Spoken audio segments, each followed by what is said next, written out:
Oh, hello there. Yes, well, I survived until the weekend, I am pleased to say. I'm certainly in a better shape than Lawrence Fox, because he's having to fork out 2 lots of 90Ks to people what he was bad to.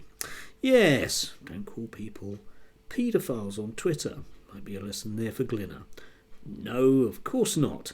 It'll be that all the usual suspects decide that there has to be a change in the law to protect those poor, innocent, free speech merchants like Lawrence Fox. He is posh boy, so he must be able to say whatever he wants. And there has certainly been some other examples of this recently. But I was thinking yesterday about the way that a lot of these free speech people, you have to ask, why exactly is it that they are incapable of looking at things without coming out from a highly politicised and dogmatic viewpoint on it, which means basically they lie. Yeah? Think about Toby Young, right? Okay, Toby Young has spent the last 5 odd years complaining bitterly that people can't say things at university in the UK. You can't slag off trans people, you can't slag off Muslims, you can't slag off the lefties. If you're a decent, upstanding Christian person, you just get persecuted. You can't say anything.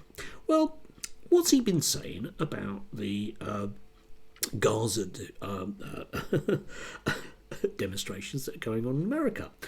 Not a lot. I mean, he managed to tweet yesterday this. Face masks intended to reduce infection from COVID-19 have become a symbol of hard left authoritarian activism.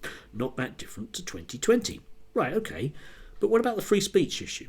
Silence, of course, because whenever there's a free speech issue about a political form that Toby Young doesn't like, invariably be met with silence. Or if he's put in the very uncomfortable situation where he has to make a pathetic excuse as to why magically this person shouldn't have free speech, he ends up with the sort of notion that he did around Gary Lineker in free speech, that Gary Lineker was harming the BBC and therefore shouldn't be allowed to do what he was doing, which is a really odd one. And he did the same thing during the coronation, when those people, the Republicans, were arrested. He squirmed because he doesn't want to mention free speech around these people. They shouldn't have it. And it comes down to a belief system. And a lot of these people, the posh public school kids that lecture us about free speech, are true believers. And as such, are very, very dangerous individuals, especially bearing in mind the amount of influence and power they have. So, I mean, he posted this up, right? The collapse of gender woo will undermine other forms of woke dogma. One of the activists' key arguments is we're on the right side of history. But if they're on the wrong side of history on this issue, it invites scepticism about their claims to be on the right side of other issues. Yes, indeed, you see, because if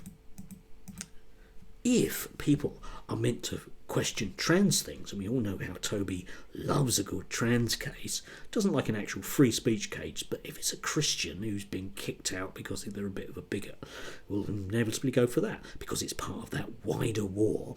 And this was probably best example of this is Alistair Heath a couple of days ago in the Telegraph. We are the West's last generation before the new dark age begins. There's no future for our civilization if universities' totalitarian indoctrination of the young continues. Yes.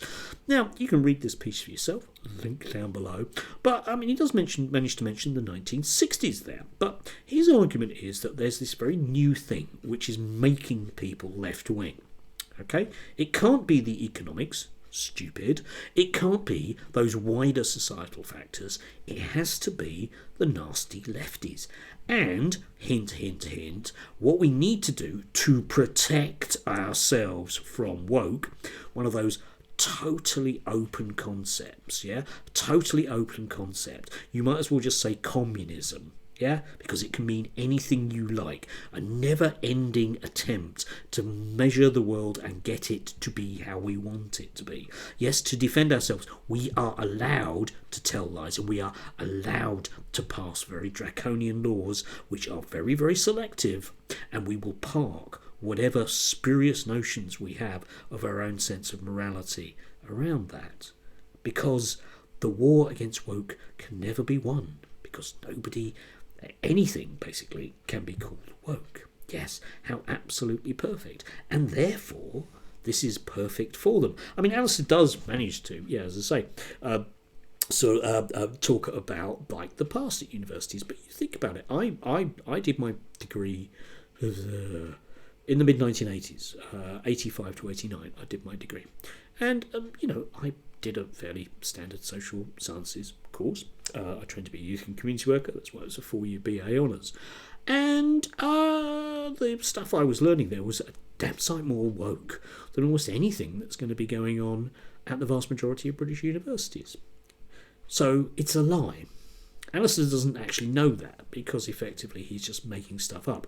But he's allowed to make stuff up because he's involved in the struggle of our lifetimes against the dark forces, the spectre, the hobgoblin of communism.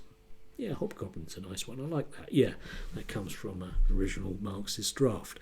Anyway, but these people are true zealots, and they're allowed in their own minds to simply discard their own very spurious viewpoint on morality because they fight a greater crusade. And as such, they are truly nasty and dangerous. Liz Truss is another one. You might seem really weird, the stuff she comes out with, but there's an awful lot of very, very rich people in America and this country that totally agree with her and are prepared to bring in a lot of draconian laws just to keep us all nice and safe. And by all, I mean them, not you.